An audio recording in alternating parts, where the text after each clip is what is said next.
স্বাগতম পলিটিক্যাল বাংলাতে। আমি হিরণময়। আজ আমি আলোচনা করব এমন একটি বিষয় নিয়ে যা আপনি প্রতিদিন খবরের কাগজে, টিভিতে, সোশ্যাল মিডিয়ায় শুনছেন। রাজনীতিবিদদের কথাবার্তা। পশ্চিমবঙ্গের রাজনৈতিক ভাষা কিভাবে বদলেছে, আর এই পরিবর্তন কি কেবল তিক্ততা নাকি এর মধ্যে সত্যও আছে? আগের দিনে রাজনৈতিক ভাষণ মানেই ছিল যুক্তি, ভদ্রতা আর সাংস্কৃতিক পরিমার্জনা। কিন্তু এখন আমরা দেখি নেতারা প্রায় ব্যক্তিগত আক্রমণ, অপমানজনক শব্দ ব্যবহার করছেন।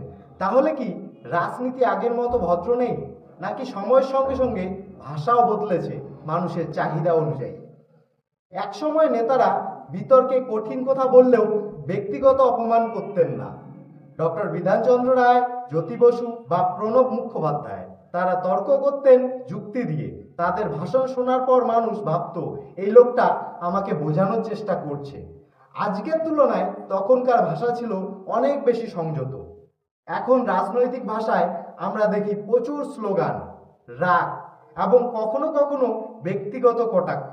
TV debate, social media post, সব জায়গায় তর্ক প্রায় ঝগড়ায় পরিণত হচ্ছে।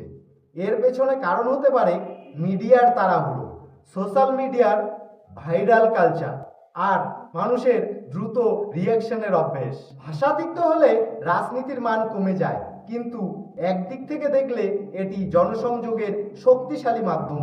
কঠোর ভাষায় কথা মানুষের মনে দ্রুত পৌঁছায়, তবে প্রশ্ন থেকে যায়, দ্রুত পৌঁছানো মানেই কি ভালোভাবে বোঝানো?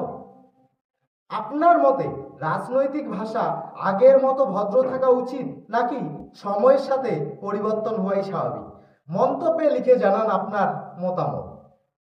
পরের ভিডিওতে আমি কিছু মতামত শেয়ার করব। এটাই ছিল পলিটিক্যাল বাংলার আজকের আলোচনা। যদি ভালো লাগে সাবস্ক্রাইব করুন, শেয়ার করুন, আর নতুন ভিডিওর নোটিফিকেশন পেতে বেল আইকন চাপাতে ভুলবেন না। পরের পর্বে আমি কথা বলবো উত্তরবঙ্গ বনাম দক্ষিণবঙ্গ, রাজনীতিতে বিভাজন নাকি ভ্রান্ত ধারণা। আমি হিরণময়, দেখা হবে পরের ভিডিওতে।